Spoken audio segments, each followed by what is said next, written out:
तो ये एक्चुअली क्या करते हैं, यहाँ पे ये क्या करते हैं कि फर्ज करें कि ये लाहौर है, तो लाहौर के जितनी ब्रांचेज हैं उनका सब डाटा यहाँ पे पड़ा हुआ है। ये कराची है, तो कराची के जितनी ब्रांचेज है उसका डाटा सारा यहाँ पे पड़ा हुआ है। इस तरह से जो है ना, ये इस्लामाबाद है, तो उसका सब डाटा यहाँ पे पड़ा हुआ है। अब ये जो सारा डाटा है ना, ये एक दूसरे के साथ भी कनेक्टेड, ये नहीं कि ये बिल्कुल टोटली आइसोलेटेड होता है, ये कनेक्टेड होता है। तो अब इसमें इस तरह से होता है कि जैसे ये बैंक है ना, तो इस बैंक का डाटा जो है ना एक सेंट्रलाइज नहीं होता। डाटा इनका जो है वो सेंट्रलाइज नहीं होता, बल्कि क्या होता है कि वो आप भी कह लें कि हर जो इस तरह से कह लें कि हर सिटी जो है या रीजन कह लें, सिटी कह लें या रीजन कह लें, जैसे भी एक आप उसको कह सकते हैं, वो रीजन जो है वो अपना डाटा खुद से मेंटेन कर रहा होता है, वो अपना डेटाबेस खुद मेंटेन कर रहा होता है। तो इस तरह से आप ये कह सकते हैं कि ये अगर आप इनको देखें तो फिजिकली अगर इनको देखें तो ये डाटा जो है ये अलग अलग है, यानी कि लाहौर का सिर्फ डाटा है, ये कराची का सिर्फ डाटा है, इस्लामाबाद का डाटा है।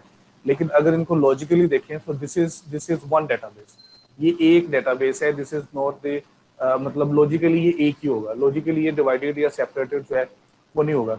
इसकी रीजन क्या है? रीजन इसकी ये है कि एक कस्टमर है ना, अगर वो लाहौर के अंदर रहता है, जैसे मैं लेट्स से कि मैं लाहौर में रहता हूँ, और मेरी मोस्टली जो भी ट्रांजेक्शन है बैंक वाले से ट्रांजेक्शन करनी है वो मैंने लाहौर से करनी है। तो अब क्या होगा कि मेरा जो बैंक अकाउंट है वो भी एक लाहौर की ब्रांच में है। तो अब क्या होगा कि मेरा जो डाटा सारा मेनली किसके पास होगा, वो लाहौर वाली ब्रांच के पास होगा, मतलब ये जो लाहौर वाला डाटाबेस है ये होगा। अच्छा, इसी तरह से कोई बंदा है वो कराची में रहता है, तो उसका सारा डाटा जो है वो कराची वाली ब्रांच के पास होगा। तो अब इसमें इसमें क्या होगा कि ये जो ऐप मतलब जो भी बैंकिंग एप्लीकेशन है, जैसे आप एटीएम कार्ड यूज करते हैं या आप ऑनलाइन बैंकिंग या जो मोबाइल ऐप्स वगैरह वो यूज करते हैं, तो वो एक्चुअली जो डाटा है ना वो क्या होता है कि वो यहाँ से ये जो लाहौर वाला ये आप कह सकते हैं कि जो लाहौर के जो डेटाबेस है वहां से आ रहा होता है, कराची वालों को कराची वाले से आ रहा होता है, इस्लामाबाद वालों को इस्लामाबाद से आ रहा होता है। रीजन उसकी ये है कि इससे जो डेटा, जब फिजिकली जो डाटा है ना वो आपका क्लोज होता है, तो उससे उसकी जो एक्सेस टाइम है वो कम हो जाता है, उसको एक्सेस करना उसको ज्यादा होता है, आसान होता है। दूसरा ये होता है कि अगर आप सेंट्रलाइज करते हैं ना, तो सेंट्रलाइज जाहिर बात है कि फिर आपको एक एक चूज करना पड़ेगा कि आपने इसको कहाँ पे इसको कहाँ पे रखना है। तो वो आपका एक बड़ा कंप्यूटर होगा, उसको एक जगह पे रखेंगे, फिर जो जितनी भी ब्रांचेज है सारा वो डाटा, जो डेटा ट्रैफिक है वो बहुत ज्यादा जो है वहाँ पे इंक्रीज हो जाएगी। तो इस तरह से ये जो डिस्ट्रीब्यूटेड डेटाबेसेस है ये इसी तरह के सिनेरियोज के लिए जो है वो उनको उनको प्रेजेंट किया गया था कि जहाँ पे जैसे ही हमने ये बैंक की एग्जांपल दी है कि वो जो मोस्टली जो लोग यूजर होते हैं वो उस सिटी में या उस रीजन के अंदर ही होते हैं, तो उनका डेटाबेस भी जो है वो भी उस सिटी और उस रीजन के अंदर ही रखा जाता है। उनको जिस किसी रिमोट, बहुत ज्यादा रिमोट लोकेशन पे नहीं रखा जाता, यानी कि ये इस तरह से नहीं किया जाता कि सेंट्रलाइज कर लिया जाए। सेंट्रलाइज का मतलब ये है कि एक लोकेशन पे सारा डाटा, कराची को चूज कर ले, इस्लामाबाद को कर ले। ज्यादातर इस तरह से होता है कि जहाँ पे बैंक का हेड ऑफिस होता है ना वहाँ पे वो उन्होंने डाटा रखा होता है। जैसे अगर मैं एग्जांपल दूं तो ये डिस्ट्रीब्यूटेड ये जो डीबीएमएस के बावजूद अभी भी एक ऑर्गेनाइजेशन है नादरा, ये इनका डाटा सारा सेंट्रलाइज है, लेकिन वो मेनली सिक्योरिटी पर्पजेस की वजह से है कि वो उसको उसको सिक्योर करना चाहते हैं, इस वजह से जो है उन्होंने सेंट्रलाइज किया हुआ है। तो पाकिस्तान में आप कहीं से भी नादरा के किसी सेंटर पे जाते हैं, वहाँ पे अपना आईडी कार्ड बनाते हैं या पासपोर्ट बनाते हैं, तो वो सारा सारा डाटा जो है वो नादरा का जो सेंट्रल जो कंप्यूटर है जो कि इस्लामाबाद में पड़ा हुआ है वहां से जो है वो सारे का सारा डाटा जो है वो आता है। लेकिन मोस्टली जब आप बैंक्स वगैरह यूज करते हैं, तो बैंक्स में अगर आपको ट्रांजेक्शन करते हैं तो उसमें इस तरह से नहीं होता, उनका जो डाटा है हम उनको उसको कहते हैं डिस्ट्रीब्यूटेड डाटा होता है, यानी कि डिफरेंट लोकेशन पर डाटा पड़ा हुआ है। लॉजिकली ऐसा लगता है कि वो एक ही है। अगर आप इस्लामाबाद में भी कराची में भी जाएंगे ना, तो कराची में भी जाके अगर आप लेट्स से कि वहाँ पे भी बैंक की एटीएम यूज करते हैं या उसकी एप्लीकेशन यूज करते हैं, तो वो डाटा आपका जो है वो यहीं से आएगा, लाहौर से आएगा। लेकिन वो क्या होगा कि आपको ऐसे लगेगा कि जैसे ये ट्रांसपेरेंट होगा आपके लिए, आपको इस चीज़ की मतलब बोधर नहीं होगा कि जी वो लाहौर से आ रहा डाटा, तो उसकी उसकी वजह से जो है ना वो है इस तरह से जो है वो नहीं है। वो यूजर ये समझता है कि सारा डाटा जो है ना वो एक ही है, logically there is one data. तो अब इसको देख लेते हैं, इसमें मजीद जो पॉइंट्स हैं उनको भी देख सकते हैं। डिस्ट्रीब्यूटेड डेटाबेस क्या है? क्या logically interrelated collection of shared data and a description of this data physically distributed over a computer network. तो यहाँ पे अगर आप देखें तो ये उसने यूज किया लॉजिकली इंटरलेटेड इसका मतलब ये है कि फिजिकली वो डिस्ट्रीब्यूटेड होगा, जैसे यहाँ पे फिजिकली डिस्ट्रीब्यूटेड होगा कंप्यूटर नेटवर्क पे, लेकिन लॉजिकली ऐसे लगेगा कि दिस इज द वन, एक सिंगल एक डेटाबेस है, ये डिवाइडेड या डिस्ट्रीब्यूटेड जो नहीं है। तो इसी तरह से जो डिस्ट्रीब्यूटेड डेटाबेस होंगे वो क्या होंगे कि उसकी वजह से हम क्या कर सकते हैं कि हम ये जो डिस्ट्रीब्यूटेड डेटाबेस है इसको मैनेज कर सकते हैं। The software system that permit the management of distributed database and makes the distribution transparent to the user. Transparent का क्या मतलब है कि यूजर को ये लगेगा कि एक सिंगल डेटाबेस है और ये सेंट्रलाइज्ड डेटाबेस है, लेकिन इनफैक्ट वो सेंट्रलाइज्ड है वो नहीं होता, वो डिस्ट्रीब्यूटेड होता है ओवर द कंप्यूटर नेटवर्क या डिफरेंट लोकेशन पर डिस्ट्रीब्यूटेड होता है। Or a distributed database management system consists of single logical database that is split into number of fragments. Each fragment stored on one or more computers, replicas under the control of separate DBMs, with the computers connected by the communication network. तो होता ही है कि जो भी आप ये कह लें कि इसमें एक सेंट्रलाइज्ड डेटाबेस सर्वर नहीं होगा, बल्कि आप कह लें कि फ्रैगमेंट्स उसमें, क्योंकि सारा डेटा जो है वो फ्रैगमेंट्स में होगा, नॉट इन एक सिंगल डेटाबेस नहीं है, बल्कि ये छोटे छोटे डेटाबेसेस है जो डिफरेंट लोकेशन पे जो है वो पड़े हुए हैं। और हर लोकेशन पे एक डीबीएमएस है जो कि इसी तरह से डिस्ट्रीब्यूटेड डेटाबेस है जो कि लोकली भी हैंडल कर रहा होता है, लोकली डाटा हैंडलिंग भी कर रहा होता है। और इसके अलावा अगर उसको कोई मतलब दूसरे सिटी से या दूसरी किसी और रीजन से उसको रिक्वेस्ट आती है तो वो उसको भी हैंडल कर रहा होता है। Each site is capable of independently processing user request that requires access to local data। ठीक है, तो इसमें क्या होगा कि एक जो है ना वो लोकल डाटा होगा। अब लोकल डाटा की हद तक वो उसने किसी से परमिशन नहीं मांगनी, उसने अगर लोकल को रिक्वेस्ट है तो उसने देखना है कि हाँ ये मेरी लोकल रिक्वेस्ट है तो उसने उसको फर्निश कर देना, दैट इज मतलब इतना ही होगा उसमें। That is each site has some degree of local autonomy and is capable of processing data stored on the other computers in the network. तो मोस्ट ऑफ द टाइम क्या होगा कि वो जो जितनी भी रिक्वेस्ट होंगी इसका पर्पज यही है कि वो लोकल होंगी। लोकल का मतलब ये है कि मोस्टली जो यूजर होंगे जैसे बैंक के यूजर हैं तो वो उसी सिटी में या उसी रीजन में रहते होंगे। तो इस वजह से मोस्ट ऑफ द टाइम आप रफली आप कह सकते हैं कि 90% 95% रिक्वेस्ट जो है वो उसी सिटी से होंगी। लेकिन ये भी हो सकता है कि ये नहीं कि वो दूसरे सिटी से अगर रिक्वेस्ट आती है तो उसको फर्निश नहीं करेगा, उसको भी करेगा। User access the distributed database the application are classified as those that do not require data from the other sites, हम उनको local applications कह देंगे। और उसके अलावा क्या होंगी कि and those that do require data from other sites, तो हम उसको global application कह देंगे। तो दो तरह की एप्लीकेशन होंगे, लोकल जो सिर्फ लोकल डाटा रिक्वायर्ड जिनको होता है, और ग्लोबल एप्लीकेशन जो कि दूसरी साइट से भी डाटा जो है वो वहाँ से भी ले सकती है। DBMS डी ये अब यहाँ पे एक डी एक्स्ट्रा लग गया, तो ये एक डी जो एक्स्ट्रा इस तरह से लगा है for distribute DBMS therefore has the following characteristics: collection of logically related shared data split into number of fragments may be replicated का मतलब इसमें ये होता है कि इसमें एक और पॉइंट भी होता है कि जब आप एक बैंक का एक तरह से कह रहे हैं कि वो ब्रांचेस में वो एक दूसरे के साथ या रीजन में वो एक दूसरे के साथ डेटा जो है शेयर भी कर सकते हैं। अपडेट वो आप कह सकते हैं कि बैकअप पर्पजेस के लिए या सॉर्ट ऑफ इस तरह से कि अगर इन केस अगर कोई एक साइट जो है वो किसी वजह से काम नहीं कर रही होती तो फिर वो जो दूसरी साइट है जो कि काम कर रही है फिर उस पर एक तरह से आप कह लें कि एक रिकवरी का या बैकअप का एक मैकेनिज्म जो है वो बना देते हैं। Fragments replicas are allocated to sites. Sites are linked by communication network. Data in each site is under the control of a DBMS. DBMS at each site can handle local applications autonomously. Each DBMS participate in at least one global application.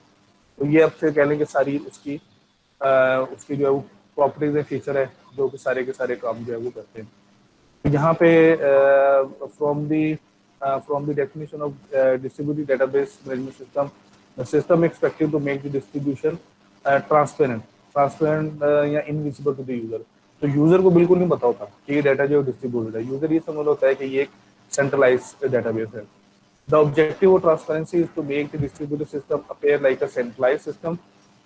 This system is sometimes referred to as the fundamental principle of distributed database। ये जो second point है हम इसकी बात कर रहे हैं, ये ट्रांसपेरेंट होगा और यूजर को ये लगेगा कि एक सेंट्रलाइज सिस्टम है, लेकिन इनफैक्ट वो सेंट्रलाइज सिस्टम जो है वो नहीं होगा, वो एक डिस्ट्रीब्यूटेड सिस्टम होगा। ये आप उसका देख सकते हैं कि ये हमारे पास एक साइट 1 है, उसका अपना डीबी है, साइट 2 है, उसका अपना डीबी है, साइट 4 है, उसका अपना डीबी है। ये हमारा कंप्यूटर नेटवर्क है। दिस कुड बी, मतलब लैन तो नहीं हो सकता, दिस कैन नॉट बी लैन। ये आप कह रहे हैं कि ये वैन हो सकता है, जो वाइड एरिया नेटवर्क है, और वो भी खासतौर पे ऐसा वैन जिसको आप कह सकते हैं कि कंट्री वाइड वैन कह सकते हैं। ये कंट्री, पूरे कंट्री के अंदर जो है वो कुछ बैंक्स ऐसे हैं जिन्होंने अपने अपने जो है ना वो जस्ट फॉर सिक्योरिटी पर्पजेज उन्होंने अपना एक कह लें कि नेटवर्क बनाया हुआ है कि वो उनका उनका पर्पस ये है कि हमारा डाटा जो स्टोर है अगर इंटरनेट पे जाएगा तो वो फिर इंटरनेट पे जो है ना वो उसमें सिक्योरिटी रिस्क हो सकते हैं। तो कुछ बैंक ऐसे हैं उन्होंने इस तरह से भी किया हुआ है कि उनका अपना नेटवर्क है, मतलब उन्होंने सिटी टू सिटी अपना एक नेटवर्क बनाया हुआ है ताकि जो है वो फिर उनका डाटा जो है वो चीज डाटा ट्रांसमिशन जो है वो सिक्योर है। तो दिस इज, लेकिन जब यूजर होगा, ये जिस तरह से हम देखने की साइट्स हैं, तो लेकिन जो यूजर है, यूजर को ऐसे लगेगा कि सेंट्रलाइज डाटाबेस है, जिस तरह से हम पहले देख रहे थे कि एक सेंट्रल कंप्यूटर होगा और सारा डाटा जो है वो उसी के पास होगा, तो यूजर को उसी तरह से लगेगा। तो ये इसका हमारा डिस्ट्रीब्यूटेड डेटाबेस का जो है वो पर्पस है। इसके साथ एक और एक कॉन्सेप्ट है जिसको हम कहते हैं डिस्ट्रीब्यूटेड प्रोसेसिंग। तो इसमें स्लाइड सा डिफरेंस है डिस्ट्रीब्यूटेड डेटाबेस में और डिस्ट्रीब्यूटेड प्रोसेसिंग में। तो डिस्ट्रीब्यूटेड डेटाबेस का हमारा मतलब ये है कि डाटा जो है वो फिजिकली एक सिंगल एक सेंट्रलाइज डाटा नहीं है, बल्कि वो डिस्ट्रीब्यूटेड है ओवर डिफरेंट लोकेशन। ये डिस्ट्रीब्यूटेड प्रोसेसिंग में क्या है कि डाटा जो है वो डेटाबेस सेंट्रलाइज होगा। A centralized database that can be accessed over a computer network. The key point with the definition of a distributed DBMS is that the system consists of a data that is physically distributed across a number of sites. If the data is centralized, even though other user may be accessing the data over the network, we do not consider to be a distributed DBMS, simply distributed processing.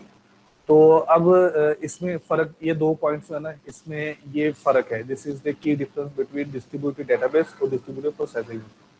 Distributed processing में क्या होता है कि जो data है वो centralise होता है, जो आपका डेटाबेस है वो सेंट्रलाइज होगा, एक लोकेशन पे होगा। हाँ, उसकी जो प्रोसेसिंग है वो डिफरेंट साइट्स पे हो सकती है, डिफरेंट साइट से लोग उस डाटा को उसको एक्सेस कर सकते हैं। तो डिस्ट्रीब्यूटेड डेटाबेस है, इसमें हमने कहा था कि सबसे पहले इसके अंदर जो स्प्लिट है वो है लोकल ग्लोबल की। लोकल ग्लोबल का मतलब है कि लोकली डाटा होगा, ग्लोबल डाटा होगा, जो ओवरऑल पूरे बैंक का जो है वो डाटा होगा या पूरी ऑर्गेनाइजेशन का जो डाटा होगा उसको हम कहेंगे ग्लोबल। तो अगर लोकल कोई रिक्वेस्ट है तो उसको वही जो लोकल जो डेटाबेस है वो उसको हैंडल करेगा। हाँ, अगर कोई दूसरे रीजन से या दूसरी ब्रांच से कोई अगर कोई रिक्वेस्ट आती है तो उसको फिर हम कहेंगे जी ग्लोबल एप्लीकेशन जो है जो डाटा को जो है वो एक्सेस कर रही है। लेकिन जो डिस्ट्रीब्यूटेड प्रोसेसिंग है, इसमें क्या है कि डेटा सेंट्रलाइज है, एक ही कंप्यूटर से डाटा जो है वो आ जा रहा है, लेकिन आप उसको एक्सेस जो है वो डिफरेंट लोकेशन से जा रहे हैं, तो उसको हम कह देंगे this is the distributed processing. इस चीज को जो है ना वो आपने जरा जो है वो अच्छी तरह से जो है उसको ध्यान में रखना है।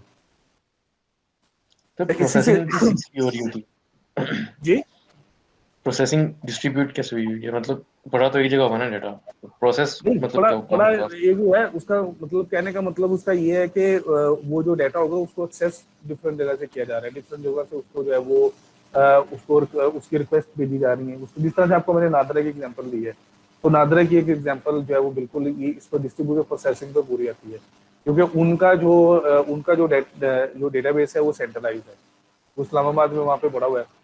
आप जाते हैं, आप मतलब आपने क्या करना है कि आपने लेट्स से एक नया शनाख्ती कार्ड बनाना है, या आपने हमने जैसे पिछले साल जो है वो हमने रीन्यू करवाया। अब उसमें उसमें क्या हुआ कि हम गए वहाँ पे, हमने उनको बताया जी हमारे कार्ड एक्सपायर हो गए। उन्होंने कहा ठीक है जी। अब मैंने उनको कहा, मैंने कहा इस पे जो तस्वीर लगी हुई है ना वो 98 में जो मैंने शनाख्ती कार्ड बनाया था ना वही तस्वीर मेरे अभी तक लगी हुई थी। मतलब ये पिछले साल मैंने अपडेट करवाया, उस वक्त तक जो जो पिक्चर उसकी मेरे आईडी कार्ड पे लगी हुई थी वो थी जो मैंने 98 में जब मैंने फर्स्ट टाइम आईडी कार्ड बनाया था ना वो वाली थी, जो फर्स्ट टाइम मेरा कंप्यूटराइज बना था। उसके बाद वो अपडेट ही नहीं हुआ था। तो मैंने उसको कहा यार मेरी तस्वीर ले लो, फिर उसने कहा ठीक है मैं आपकी फ्रेश तस्वीर ले लेती। उसने तस्वीर ली मेरी, उसके बाद उसने कहा जी आपने फिंगरप्रिंट देने, आपके फिंगरप्रिंट जो है ना सिस्टम में नहीं। तो अब क्या है कि वो जितना भी डाटा है वो प्रोसेस वहां पे हो रहा है, इनिशियली वहां पे प्रोसेस हो रहा है, लेकिन उसके बाद अल्टीमेटली वो सेव कहाँ पे जाके होगा, वो सेंट्रलाइज सिस्टम में वहां पे सेव होगा। यानी उस सेंटर में या उस सिटी में जहाँ पे भी है वहां पे उनका कोई लोकली मैनेज करने का सिस्टम नहीं है। सिर्फ इस तरह की जो प्रोसेसिंग है ना कि इनपुट लेनी है आउटपुट लेनी है, वो काम वहाँ पे होगा दैट्स। लेकिन जो डाटा सेव होगा, या अगर आपने वो डाटा को रिकॉर्ड रिट्रीव करना है, वो आपने सेंट्रलाइज कंप्यूटर से करना है। This is actually the difference between. हाँ, अगर इस तरह से होता है कि डिस्ट्रीब्यूटेड सिस्टम होता है, फिर ये होगा कि उनका अपना एक छोटा सा, आप कह लें कि उन्होंने सर्वर रखा होगा जहाँ पे उनका डाटा जो है वो सेव होता जाएगा। तो इस तरह के जो डिस्ट्रीब्यूटेड सिस्टम ये होते हैं कि शुरू में वो क्या करते हैं कि वो सारा डाटा बिना लोकल कंप्यूटर पर रखते हैं। फिर उसके बाद जब नेटवर्क ट्रैफिक थोड़ी कम हो जाती है ना, जैसे रात के वक्त आपको पता है कि उस टाइम लोग ज्यादा सिस्टम को यूज नहीं कर रहे होते, तो उस वक्त फिर क्या होता है कि वो फिर वो एक, जिसे हमने कहा ना रेप्लिकाज हैं, तो रेप्लिकाज क्या होता है कि फिर वो एक दूसरे के साथ डेटा शेयरिंग शुरू कर देते हैं। तो डिस्ट्रीब्यूटेड है तो उन्होंने एक एक इंप्रेशन ये देना है कि ये सेंट्रलाइज ही है। तो वो फिर उस वक्त जो है वो क्या होता है कि फिर वो ब्रांचेस एक दूसरे का डाटा जो है अपडेट करना शुरू कर देती है, कि इन केस अगर उनको जरूरत पड़ जाती है तो फिर वो डाटा जो है वो मल्टीपल ब्रांचेस के पास अवेलेबल हो, चाहे वो रिकवरी के पर्पजेस के लिए हो या किसी यूजर की रिक्वेस्ट आ जाती है तो उसके बाद जो है वो डाटा हो। तो वैसे होता ये है कि जिस तरह से डिस्ट्रीब्यूटेड सिस्टम है उसमें होता है कि जो लोकल ब्रांच का जो डाटा होता है ना, वो सबसे ज्यादा ऑथेंटिक या अपडेटेड जो है वो माना जाता है, क्योंकि उस वक्त जो लोकल ब्रांच है वो फौरी तौर पे अपडेट कर देती है। जो अगर कोई दूसरी ब्रांच है, दूसरा रीजन है, वो फौरी तौर पे अपडेट नहीं करते। तो इस वजह से अगर कोई भी मसला हो तो या कोई भी इशू हो तो उस केस में जो लोकल रीजन का या लोकल जो डाटा होगा ना, वो सबसे ज्यादा ऑथेंटिक माना जाएगा। अच्छा, ये डेटा वेयर हाउसिंग है। डेटा वेयर हाउसिंग का कॉन्सेप्ट है वो काफी रिसेंटली काफी ज्यादा ये आप कह लें कि ये एक फैशन में आ गया है। तो बेसिकली जो डेटा वेयर हाउसिंग क्या है कि जो इसको आप कह लें कि योर क्या आप इसको कह सकते हैं, your data is like a resource, इसको आप रिसोर्स कह सकते हैं। यहाँ पे इसको कह सकते हैं कि it's actually your raw material. तो आप इसको क्या कर सकते हैं, फिर इस डेटा को प्रोसेस करके उसके बाद फिर क्या कर सकते हैं कि इससे आपको जो है वो डिसीजन मेकिंग या जो भी एक या कह लें कि इन्फॉर्म्ड डिसीजन हैं वो आप परफॉर्म कर सकते हैं। उसकी एक बहुत अच्छी जो एग्जांपल है वो क्या है कि जब आप फेसबुक यूज़ करते हैं ना, तो ये ऑफ कोर्स आपको इस चीज़ के बारे में पता होगा कि फेसबुक जो है ना वो आपका वो उनके पास सब डाटा होता है। इवन मतलब ये मेरा अपना पर्सनल एक्सपीरियंस है, मे बी आपकी शायद इससे ओपिनियन डिफरेंट हो, कि ये जो फेसबुक होता है तो ये जब आप इसको यूज करते हैं इस एप्लीकेशन को, तो ये एक्चुअली क्या कर रहा होता है कि आपके ब्राउजर के डाटा को आप दूसरी टैब्स में, सिर्फ ये नहीं कि फेसबुक पे दूसरी टैब पे आप क्या कर रहे हैं उसको भी जो है ना वो साथ साथ उसको भी जो है ना वो नोट करते रहते हैं। और मे बी आपके सिस्टम पे जो डाटा है, जो कुकीज वगैरह पड़ी हुई है, ये उनको भी रीड करते हो। तो एक्चुअली ये क्या करते हैं, ये सारा डाटा जो है ये इसको स्टोर करते जाते हैं और बाद में जो है ना ये इसको सेल करते हैं, डिफरेंट कंपनीज को सेल करते हैं। तो अक्सर आप देखेंगे, अगर आप फेसबुक पे अगर आप इसको कीजिएगा, ट्राई कीजिएगा। मैंने वैसे एक दो बार एक्सपेरिमेंट इस तरह से किया था। मैंने ऑब्जर्व किया था कि अगर आप गूगल पे अगर कोई भी सर्च करते हैं ना और फेसबुक आपने खोली हुई है, तो वो साथ ही होगा कि उसी से रेलिवेंट आपको ना एड्स आना शुरू हो जाएंगे फेसबुक के ऊपर। तो मैंने एक से ज्यादा बार इस तरह से मैंने इसको एक्सपीरियंस किया था। तो वो एक्चुअली होता गया कि वो कंटिन्यूसली वॉच कर रहा था, वो डाटा जो है ना वो उसको स्टोर किया जा रहा होता है। फिर वो कहते हैं ये कि हम कस्टमाइज करते हैं। तो आती हैं ये जो एड्स वगैरह आती हैं, उसको हम कस्टमाइज करने के लिए उसको जो है वो यूज करते हैं। लेकिन इनफैक्ट क्या होता है, वो कंपनीज को वो डाटा सेल करते हैं। वो उसके लिए फिर जो क्या यूज करते हैं, वो डेटा वेयर हाउसिंग यूज करते हैं कि वो जो उसको एज अ डाटा इनपुट वो स्टोर करते रहते हैं। बाद में अगर वो कंपनी उनसे डाटा मांगती है तो फिर उसको जो है वो प्रोवाइड कर देते हैं। ये है क्या चीज, थोड़ा सा इसका एक फॉर्मल इसकी डेफिनेशन देख लेते हैं कि कंसोलिडेटेड और integrated view corporate data run for disparate operational data sources and a range of end user access tools capable of supporting simple to highly complex queries to support decision making। अच्छा, ये मतलब मैं ये कह सकता हूँ कि जो चीज़ मैंने आपको बता दी है ना, तो उसको बड़े ही एक आप कह लें कि अच्छे तरीके से एक बड़ी एक कह लें कॉर्पोरेट लैंग्वेज में जो है ना उसमें बता दिया। सिंपल इसका कहने का मतलब ये है कि यहाँ पे अगर आप देखें तो डिस्पैरेट ऑपरेशनल डाटा सोर्सेज। तो मतलब क्या है कि यूजर का डाटा है और यूजर जब सिस्टम को यूज कर रहा है तो उसको हम साथ साथ देखते जा रहे हैं यूजर क्या कर, किस चीज पे क्लिक कर रहा है, कहाँ पे जा रहा है, कहाँ पे है, वो सारा डाटा जो है हम उसको स्टोर करते जा रहे हैं। ठीक है। और वो हम क्या करते हैं कि एंड यूजर एक्सेस टूल, उसके लिए जो है ना, अगर आपको पता होगा फेसबुक ने भी बोट्स बनाए हुए हैं। ये बोट्स बेसिकली क्या होते हैं कि छोटे छोटे ये प्रोग्राम्स होते हैं जो कि एक्चुअली वॉच कर रहे होते हैं कि आप क्या कर रहे हैं, आपके की स्टॉक को वॉच कर रहे होंगे, आप अगर ब्राउजिंग कर रहे हैं उसको वॉच कर रहे होंगे, आपके कुकीज का डाटा भर रहे होंगे। और फिर इस डाटा को हम क्या करते हैं कि supporting simple to highly complex queries, ठीक है। डाटा को इसको सेल किया जाता है, कंपनीज इस डाटा को यूज करती हैं, वो डाटा परचेज करती हैं बकायदा, और फिर उसके बाद उस डाटा की बेस पे वो अपनी मार्केटिंग या अपनी आप कह लें कि अपनी जो एक तरह से प्रोडक्ट इम्प्रूवमेंट वगैरह जो भी है वो अपनी सर्विसेज इम्प्रूवमेंट के लिए जो है उसको यूज करती हैं। फर्ज करें कि मैं एक एग्जांपल है कि मेरे पास जो है ना एक टैबलेट है, मैं एक टैबलेट परचेज करना चाहता हूँ, यदि मैंने यूज करना है और मैं उसको फेसबुक पे कुछ उसको सर्च करता हूँ या मैं गूगल पे सर्च करता हूँ, तो अब क्या होगा कि साथ ही उसके साथ क्या होगा कि फेसबुक पे जो है वो क्या होगा कि वो वॉच करेगा कि ये बंदा क्या सर्च कर रहा है, फिर उसके साथ ही उससे टैबलेट से रिलेटेड एड्स हैं वो आना शुरू हो जाएंगे। सैमसंग का टैबलेट और डेल का या लिनोवो का टैबलेट, इसकी एड्स जो है ना वो आना शुरू हो जाएंगे। कंपनी फौरन जो उसको देखेंगे ये बंदा क्या देख रहा है, फिर वो आपको सजेशन देने शुरू कर देंगे ये वाला परचेज करें। The data held in data warehouses is described as being subject-oriented, integrated, and time-variant and non-volatile. अब ये चीजें क्या हैं, ये चार चीजें इसको हम देखते हैं कि सब्जेक्ट ओरिएंटेड का मतलब है as the warehouse is organized around a major subjects of the organization such as customer products and sale, rather than the major application areas such as customer marketing, stock control, product से। तो ये इसमें होता है कि वो ये देखते हैं कि कस्टमर्स का डाटा, कस्टमर क्या कर रहे हैं, कौन से प्रोडक्ट जो है वो ज्यादा उसके बारे में ढूंढा जा रहा है, देखा जा रहा है, और किसकी सेल जो है वो ज्यादा हो रही है, इस तरह का इसमें होगा। इंटीग्रेटेड का मतलब है because of the coming together of source data from different organisation wide application system. तो जो डिफरेंट सोर्सेज से डाटा हो रहा है फिर हम उसको एक जगह पे उसको कलेक्ट कर लेते हैं, उसको इंटीग्रेट कर लेते हैं। Time variant because data in the warehouse is accurate and valid only at some point in time or over some time interval. तो ये अब जाहिर सी बात है कि अगर आप देखें यूजर की जो प्रेफरेंसेस हैं या यूजर के जो उनकी उनकी जो बाइंग प्रेफरेंसेस हैं या उनकी पसंद नापसंद चेंज होती रहती है, तो इसलिए ये नहीं कह सकते कि जो डाटा उसके अंदर सेव है वो that will be accurate, always accurate. For some point in time वो एक्यूरेट होगा, उसके बाद फिर वो एक्यूरेट है या नहीं है इसके बारे में हम कुछ भी जो है वो नहीं कह सकते। नॉन वोलेटाइल का मतलब ये है कि as data is not updated in real time but is refreshed from operational system on a regular basis, new data is always added as a supplement to the database rather than a replacement. तो replacement नहीं की जाती। Non volatile का मतलब ये है कि इसमें रिप्लेसमेंट नहीं की जाती, इसमें सिर्फ उसको ऐड किया जाता है। फर्ज करें कि एक यूजर है तो वो अगर कोई उसके मुतालिक अगर आपको डाटा या किसी कस्टमर के मुतालिक कोई डाटा जो है वो सेव कर रहे हैं, तो हम वो पूरा जो है वो प्रोफाइल में उसके अपडेट करते जाएंगे किस वक्त में इसने क्या चीज परचेज की या क्या चीज सेल की, या को क्या चीज किस चीज को ये वॉच कर रहा था, किस चीज के बारे में ये ढूंढ रहा था।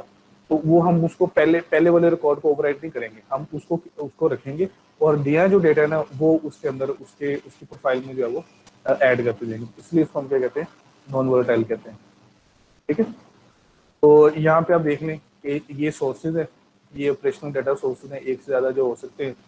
और उसके बाद ये आपका वेयर हाउस मैनेजर है, इसमें ये इसका मेटा डाटा है, हाईली समराइज डाटा, ये तीन तरह का होता है, detail data, lightly summarise data और हाईली समराइज डाटा। ये तीन तरह का डाटा जो होता है।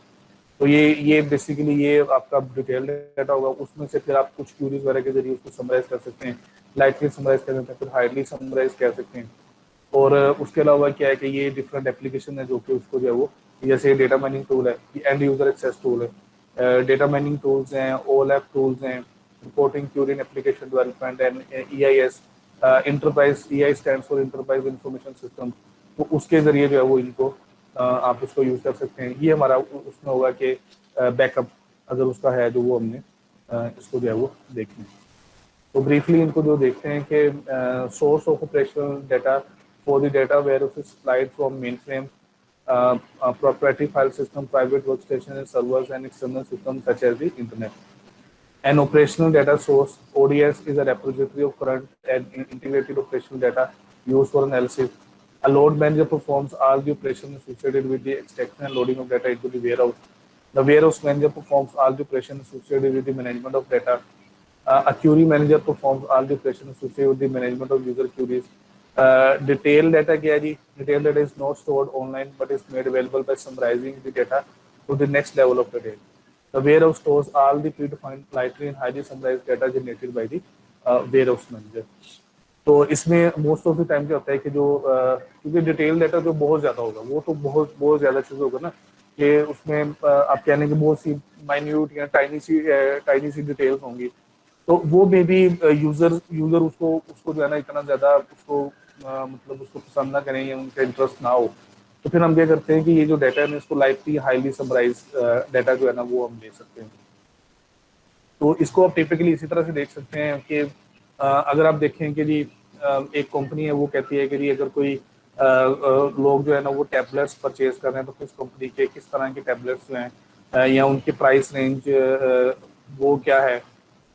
तो हमारे यहाँ क्योंकि ऑनलाइन शॉपिंग का क्योंकि अब थोड़ा सा ट्रेंड जो है वो एकदम से हुआ है, तो इसलिए लोगों की प्रेफरेंसेस को बिल्कुल एक मालूम करना वो बहुत बहुत मुश्किल होता है. तो थोड़ा सा मैं आपको अपना एक्सपीरियंस बता देता हूँ कि जब मैं चाइना में पीएचडी कर रहा था तो उस वक्त हम लोग मेनली जो है ना वो दो ई कॉमर्स की वेब जो है ना वो ऐप्स यूज़ करते थे. एक ताओबाओ थी और दूसरी जेडी थी, JD.com जो है ना. ये आप इसके चाइनीज वर्जन अवेलेबल होते हैं. ताओबाओ बेसिकली अलीबाबा ग्रुप की उसका है एक, और ये हमारा जो दराज है ना ये आप समझ लें कि बिल्कुल उसकी रेप्लिका है.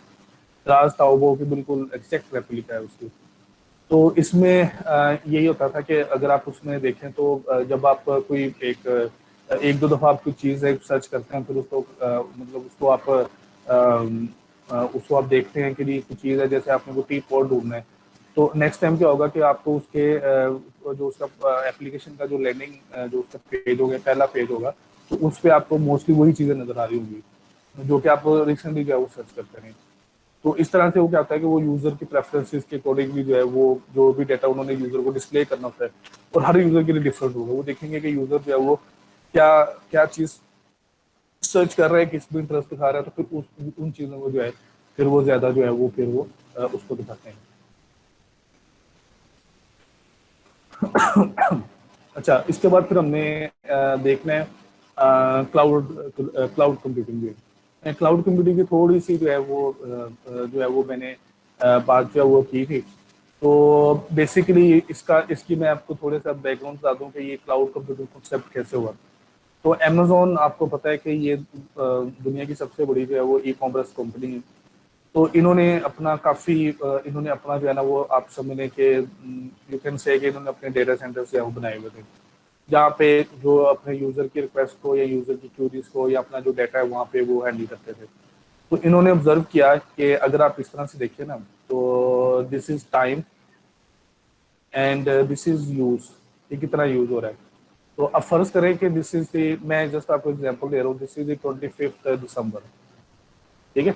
अच्छा, 25 दिसंबर से पहले पहले क्या होगा कि इतना यूज इतना ज्यादा नहीं होगा, लेकिन फिर क्या होगा कि जैसे ये इवेंट करीब आएगा तो यूज एकदम से बढ़ेगा और फिर उसके बाद फिर जो है ना ये डाउन होना शुरू हो जाएगा इस तरह से. अच्छा, उसके बाद फिर क्या होगा कि फिर उसके बाद अगर कोई इसी तरह से वीकेंड आएगा या कोई और इवेंट आएगा जैसे ईस्टर आ गया तो ये फिर यूज एकदम से इस तरह से होगा. तो उन्होंने ये ऑब्जर्व किया कि मोस्ट ऑफ द टाइम जो हमारा जो सिस्टम है ना ये तो बिल्कुल ऐसे फर्क पड़ा रहता है, ये तो पूरी तरह से यूटिलाइज भी नहीं हो रहा था. तो उन्होंने कहा कि हम इसको कैसे करें, हमने इतनी इन्वेस्टमेंट की हुई है तो हम इसको किस तरह से इसको हम कर सकते हैं. तो उन्होंने फिर एक कॉन्सेप्ट बनाया. उन्होंने कहा कि आप क्या कर सकते हैं, अगर किसी कंपनी को कुछ कंप्यूटिंग रिसोर्सेज चाहिए ना तो वो क्या कर सकते हैं, वो हम पे रेंट पे ले सकते हैं, वो हमें पे करें.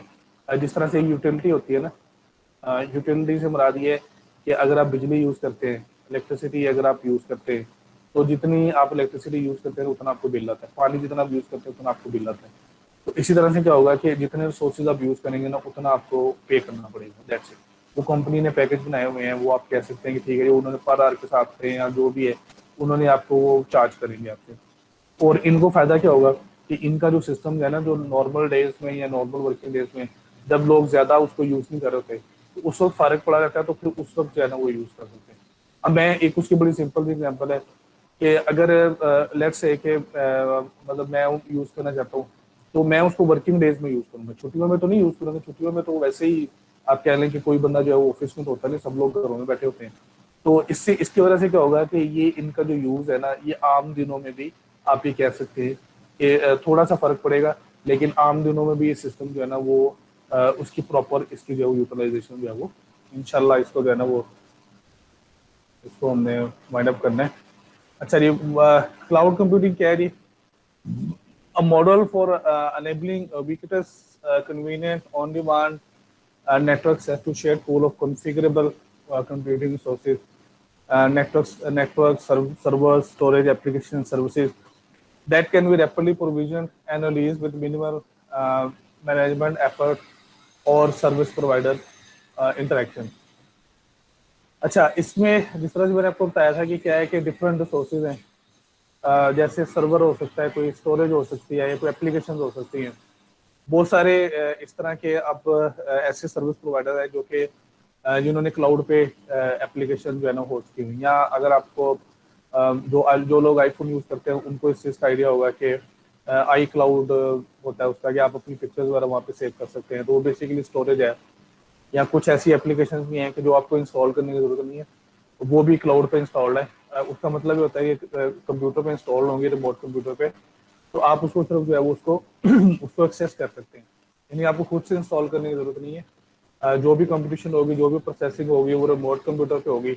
आपने सिर्फ रिक्वेस्ट करनी है और उसका रिस्पॉन्स आपको जो है वो मिल जाना है। लेकिन इसमें क्या है कि यहाँ पे है कि हमने कहा कि रैपिडली, यहाँ पे हम बात कर रहे हैं रैपिडली प्रोविजन। तो उसका मतलब जो है वो ये है कि अगर आपको ज़रूरत है तो आप उसी वक्त रिक्वेस्ट कर सकते हैं, वो आपको मिलेगी। जब आपको ज़रूरत नहीं है तो आप उसी वक्त कहने के ठीक है, मुझे इसकी चीज़ की ज़रूरत नहीं है। सिमिलर भी केस, जैसे आप घर में इलेक्ट्रिसिटी यूज़ करते हैं, तो अब उसमें ये नहीं है कि आप पे लाजम है कि आपने हर वक्त पंखे चलाए रखने हैं, एसी चलाए रखने हैं। जब आपको ज़रूरत है आप एसी ऑन कर दें या पंखा ऑन कर दें, और जिस वक्त आपको जो है ना वो उसकी ज़रूरत है उसको बंद कर दें, दैट्स इट। और उसमें जो सर्विस प्रोवाइडर है उसकी इंटरेक्शन जो है वो बहुत कम होती है, या समझ लें कि ना होने के बराबर जो है वो होती है। Cloud computing is the term given to the use of multiple servers over a digital network as if they were one computer. और इसके अलावा क्या है, cloud itself is a virtualization of resources, networks, servers, application, data storage and services which the end user has on-demand access to. Virtualization का मतलब क्या है? Is the creation of virtual version of something such as server, operating system, storage device or network. अच्छा, ये virtualisation actually ये initially ये concept इस तरह से था कि जैसे आप ये कर सकते हैं कि शुरू में जो मेन फ्रेम थे, ये मेन फ्रेम कंप्यूटर्स जो हैं, इन पे एक ऑपरेटिंग सिस्टम चलता था Unix. Unix is very popular, अभी भी ये यूज हो रहा है। बहुत सारे जो मेन फ्रेम खासतौर पर कंप्यूटर्स हैं, इनमें जो है वो यूनिक्स यूज हो रहा है। अच्छा, बाद में फिर और ऑपरेटिंग सिस्टम भी आ गए, जैसे विंडोज आ गया, या मैक ओएस आ गया, या इसके अलावा और दूसरे जो मोबाइल है वो सिस्टम आ गए। अब होता इस तरह से है कि ये यूनिक्स की मशीन है, ये इसके अंदर ही आप ये समझ लें कि एक जिस तरह से ये पूरा यूनिक्स का सिस्टम है, तो इसके अंदर एक छोटी सी विंडोज की मशीन होगी और एक छोटी सी जो है वो क्या होगी, बेसिकली सॉफ्टवेयर होंगी, मैक ओएस की मशीन होगी। तो अब जब कोई भी विंडोज की मशीन है तो वो इसके साथ डील कर रही होगी, और कोई मैक की मशीन, एप्पल की मशीन है तो उसके साथ कोऑर्डिनेट कर रही होगी। तो उनको इस तरह से लगेगा कि जैसे वो किसी विंडोज की मशीन के साथ बात कर रहे हैं, लेकिन इनफैक्ट क्या है कि वो जो एक बड़ा जो ऑपरेटिंग सिस्टम है यूनिक्स, उसके अंदर जो है ना ये स्मॉल आप भी कह लेंगे काइंड ऑफ ये जो ऑपरेटिंग सिस्टम है ये चल रहे थे, तो उसको हम वर्चुअलाइजेशन जो कहते हैं। तो यहाँ पे क्या है कि जी creation of virtual version of something such as server हो सकता है, कोई ट्रेनिंग सिस्टम हो सकता है। ट्रेनिंग सिस्टम की मैंने आपको एग्जाम्पल दे दी। स्टोरेज डिवाइस है। अब स्टोरेज डिवाइस का ये है कि जरूरी नहीं कि वो एक कंप्यूटर पर स्टोरेज हो, वो नेटवर्क में किसी भी जगह पे जो है वो स्टोरेज हो सकती है। आपको सिर्फ ये होगा कि जब आपको जरूरत होगी तो आप स्टोरेज आपको मिल जाएगी, वो आपको प्रोवाइड कर दी जाएगी। जब आप डाटा रिक्वेस्ट करेंगे वो डाटा जो है वो आपको मिल जाएगा। The aim is to provide these sources with minimal management or service provider interaction. Cloud computing offers users resources without the requirement of having knowledge of the systems or the location of the system that delivers them. So this is the most important thing कि आपको ना ये पता होता है कि system क्या है, किस तरह से काम कर रहा है, ना उसका पता होता है ना ये पता होता है कि सिस्टम है पड़ा कहाँ पे होगा। इस चीज़ के बारे में आपको कुछ पता नहीं होता, बस आप उसको रिमोटली जो है उसको यूज़ कर रहे होते हैं। So NIST views that the cloud model as consisting of five essential characteristics, uh, three service models and four deployment models. तो जो उसकी हैं जो essential characteristics है वो हैं on demand self service. Consumer can obtain, configure and deploy cloud services themselves using cloud service catalog without requiring the system of anyone from the cloud provider. Broad network access accessible through network from anywhere. Resource pooling, the cloud provider computing sources are pooled to serve multiple consumers. Rapid elasticity, resource pooling avoids the capital expenditure required for the establishment network and computing infrastructure. यानी कि आपको कोई किसी तरह की कोई investment नहीं करनी पड़ती. जब आपको कोई रिसोर्स चाहिए आप जस्ट रिक्वेस्ट करें और वो आपको उसी वक्त वो अवेलेबल होगा. मीटर सर्विस या मीटर सर्विस कह सकते हैं. Resource usage can be monitor, controlled and charge for. अब आपने जितनी मेमोरी जितनी स्टोरेज यूज की है उस हिसाब से आपको बिल आ जाएगा. जितनी अगर आपने कोई एप्लीकेशन यूज की है उसके हिसाब से आपको जो है वो देखेंगे कितनी देर आपने यूज किया उस हिसाब से आपको जो बिल है वो आ जाएगा. सर और इसके तीन सर्विस मॉडल हैं. पहला जो सर्विस मॉडल है वो है software as a service. Software and associated data are centrally located, centrally hosted on the cloud. SaaS is typically accessed from various client devices through a thin client interface such as web browser. Platform as a service इसको PaaS कहते हैं. A computing platform that allows creation of web applications quickly and easily and without the complexity of buying and maintaining the software infrastructure underneath it. और तीसरी है कि infrastructure as a service. IaaS delivers server, storage, network, operating system typically via platform virtualization environment to consumer as an on-demand service in a single bundle and build accordingly to user. तो ये तीन इसके जो service model है. क्या आप कोई software use कर सकते हैं, तो सॉफ्टवेयर रिमोटली इंस्टॉल होगा, उसी सेट एक ही कंप्यूटर पे वो एग्जीक्यूट हो रहा होगा, आपने सिर्फ उसकी सर्विस लेनी. वेब ब्राउजर के जरिए आप उसके साथ इंटरेक्ट कर सकते हैं. ठीक है. यहाँ आप क्या कर सकते हैं कि आप उसके जरिए कोई एप्लीकेशन, कोई वेब एप्लीकेशन बना सकते हैं. अगर आप अपनी बनाना चाहते हैं तो वेब एप्लीकेशन बना लें. उसका सारा आपको APIs वगैरह जो है वो सारी अवेलेबल होगी. एक बड़ी पॉपुलर जो है वो Amazon वेब सर्विसेज है. तो ये सारी की सारी क्लाउड बेस्ड होती है. तो इसको आप यूज़ करके जो है वो जो क्लाउड बेस्ड जो एप्लीकेशन है वो बना सकते हैं. पाकिस्तान में भी बहुत सारे लोग जो है वो इस तरह की एप्लीकेशन पे काम कर रहे हैं. फिर इस तरह से इंफ्रास्ट्रक्चर एज ए सर्विस है कि जिसमें आप स्टोरेज या जो ऑपरेटिंग सिस्टम वगैरह उसको जो है वो उसको यूज़ कर सकते हैं. तो सब में जो एक कॉमन चीज़ है वो ये है कि आपको इसमें जो मैनेजमेंट जो है वो बहुत मिनिमम है. ज़्यादा आपको जो है ना वो इसमें कुछ नहीं करना पड़ेगा. बस आप साइन अप करें और सर्विस जिस तरह की आपको चाहिए आप उसको यूज़ करना शुरू कर दें. That's it. और फिर आपको उतना ही बिल आएगा जितना कि आप उसको यूज़ करेंगे और बस इतना ही जो है वो होगा. जो डिप्लॉयमेंट मॉडल है वो चार हैं इसके. एक प्राइवेट क्लाउड है. Cloud infrastructure is operated solely for a single organization. Community cloud है. Cloud infrastructure is shared for exclusive use by specific community or organization that have common concern. The public cloud है. Cloud infrastructure is made available to the general public by a service provider. और hybrid cloud है. Cloud infrastructure is a composition of two or more distinct cloud infrastructure. तो ये चार किस्म के जो cloud होते हैं, प्राइवेट, कम्युनिटी, पब्लिक और हाइब्रिड. तो अगर हम बात करें कि ये जो AWS है या माइक्रोसॉफ्ट का एजूर है तो ये बेसिकली पब्लिक क्लाउड है सारे, क्योंकि पब्लिक अवेलेबल है, कोई भी इसको जो है वो इसको यूज़ कर सकता है. तो ये इसके चार हैं. आप देख लेंगे जो तीन मॉडल हमने पढ़े हैं. इंफ्रास्ट्रक्चर एज अ सर्विस, तो ये अगर आप इसको देख लें कि इसकी अगर ये लेयर्स हैं सारी की सारी, एप्लीकेशन है, data, run time, middleware, server, storage, networking. तो ये आप देख लें कि उन्होंने मतलब यहाँ पे इसमें बता दिया कि which one is manage by organisation and which one is manage by the service provider. ठीक है. तो these are actually for different आप कहें. और इसमें आप देख लें कि जो अगर आप सॉफ्टवेयर एज लें तो ये टोटली सारे के सारा जो प्रोवाइडर है वो मैनेज करता है. अगर आप प्लेटफॉर्म का मतलब ये है कि आप एप्लीकेशन डेवलप करते हैं तो एप्लीकेशन और डाटा जो आप खुद देते हैं, बाकी सारे के सारा सर्विस प्रोवाइडर होता है. तो अगर इंफ्रास्ट्रक्चर यूज करते हैं तो ये ऑपरेटिंग सिस्टम तक जो है ये जो है ये ऑर्गेनाइजेशन मैनेज करती है और बाकी जो है वो सारा का सारा जो है वो सर्विस प्रोवाइडर जो है वो मैनेज करता है. ठीक है जी। इसके बेनिफिट्स क्या हैं? Cost reduction, scalability, agility, improved security, improved reliability, access to new technologies, faster development, large-scale prototyping, load testing, more flexible working practices, increased competitiveness. तो बेसिकली आप इसमें एक तरह से कह लें कि ये ऐसे मतलब सिचुएशन में आप यूज कर सकते हैं जब आप अपने इंफ्रास्ट्रक्चर पे कोई इन्वेस्टिंग करना चाहते हैं। तो ये बहुत अच्छा मॉडल है। आप एक क्लाउड, आपके पास सर्विसेज अवेलेबल है, आपके पास डिफरेंट ऑप्शन अवेलेबल है, उसमें से जो सूट करता है आप उसको क्या वो ले लें। लेकिन इसके कुछ रिस्क भी हैं। नेटवर्क डिपेंडेंसी के जो आपके क्लाउड यूजेज है, जाहिर बात है नेटवर्क पर डिपेंड करे, अच्छी वजह से नेटवर्क डाउन है तो आप उसको यूज नहीं कर सकते। सिस्टम डिपेंडेंसी है, क्लाउड प्रोवाइडर डिपेंडेंसी है। अगर वो क्लाउड प्रोवाइडर की अपनी जो है ना वो कोई उस टाइम पे कोई रिक्वायरमेंट है तो जाहिर बात है कि वो फिर आपको वो कहेगा कि आप नहीं कर सकते, हमें अपनी प्रेफरेंस है। लैक ऑफ कंट्रोल है, आपको उस पर कोई कंट्रोल नहीं है। Lack of availability, lack of integrity, lack of confidentiality, lack of intervenability, lack of isolation. तो ये इसके डिफरेंट इसके इसके एस्पेक्ट्स हैं लैक ऑफ कंट्रोल के। उसका इनफैक्ट आपका उस पर कोई कंट्रोल नहीं है।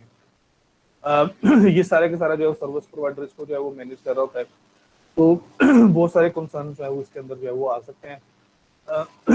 Lack of information on processing, transparency इसके अंदर जो है वो नहीं होगी। वो जाहिर बात है कि जो सर्विस प्रोवाइडर है वो देख रहा होगा कि कौन क्या जो है वो यूज कर रहा है और उसको जो है वो कंट्रोल भी उसको जो है वो कर सकता है। तो जिस तरह से ये हमारे पास ये क्लाउड है तो क्लाउड पे डेटाबेस सोल्यूशन भी हमारे पास जो है वो मौजूद है। तो जिस तरह से हमने तीन पढ़े ना कि तीन इसके जो है ना वो कैटेगरीज हैं कि सर्विस, सॉफ्टवेयर एज सर्विस है या इंफ्रास्ट्रक्चर एज सर्विस है या प्लेटफॉर्म एज सर्विस है। तो इसी तरह से जो है वो डेटाबेस एज ए सर्विस भी है, जिसको जिस तरह से SaaS उसको कहते हैं, उसको DaaS उसको जो है वो कहते हैं, डाटा एज ए सर्विस या database as a service, DBaaS उसको कह देते हैं। तो ये क्या है कि जो data as a service offers the ability to define data in the cloud and subsequently query the data on demand. The data is accessed via common set of API. उसकी एग्जांपल क्या है कि अर्बन मैपिंग एक है, एक geography data service है which provides data for customers to embed into their own websites and application. Ignite की हमने पहले भी बात की है which make financial data available to the customer. Overs है Adun and Bradstreet company which provides business data on various organizations. और जो डेटाबेस एज अ सर्विस है, it offers full database functionality to the application developer. Database as a service architecture support the following necessary capabilities: consumer-based provisioning and management of database instances using on-demand self-service mechanism, automated monitoring of and compliance with provider, defined service definition, attributes, and quality of service level, fine-grained metering of database usage, enabling showback reporting और chargeback functionality for each individual consumer. ठीक है। तो इसमें जो architectural issues हैं वो हैं कि सेपरेट सर्वर्स हैं, सेपरेट चार इसके 5 इसके अंदर जो है वो इसके अंदर इश्यूज हैं। तो इसको हम जस्ट ब्रीफली जो है हम देखते हैं कि जब हम क्लाउड बेस्ड डेटाबेस सोल्यूशन रहते हैं तो उसके अंदर क्या आर्किटेक्चरल इश्यूज हैं।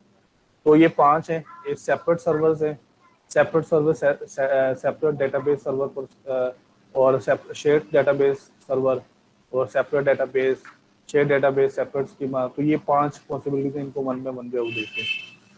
तो पहली जो है वो है सेपरेट, इसको आप कहेंगे कि दिस इज दी, ये पहला जो है वो पॉसिबल है सेपरेट सर्वर आर्किटेक्चर। इसमें जो है वो क्या है कि ये हमारे पास जो है ये यूजर्स हैं, ये क्लाउड के जरिए, ये क्लाउड है और इसके जरिए इसको एक्सेस कर रहे हैं। और इसमें क्या है कि जो ए है ये टेनेंट ए यूजर्स हैं उसके लिए अलग से डेटाबेस है और टेनेंट बी के लिए जो है वो अलग से डेटाबेस है। तो this is the first possibility. उसके बाद सेकंड है जिसमें क्या होगा कि शेयर्ड सर्विस होगा, शेयर सर्वर होगा लेकिन डेटाबेस अलग होगा।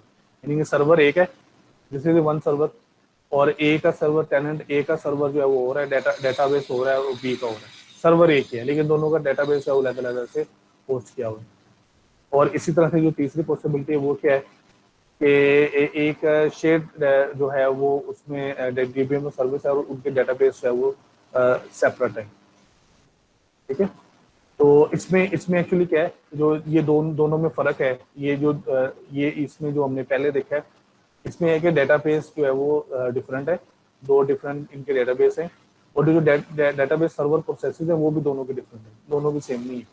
लेकिन ये जो तीसरा है, इसमें क्या है कि इसमें शेयर डेटाबेस सर्विस है और सेपरेट डेटाबेसेस है। यानी इसका मतलब है कि जो डेटाबेस प्रोसेसेस है वो दोनों के सेम हो सकते हैं, वो दोनों के जो है वो जो है वो सेम होंगे। चौथा जो है इसके अंदर क्या है कि शेयर डेटाबेस है लेकिन सेपरेट स्कीम है।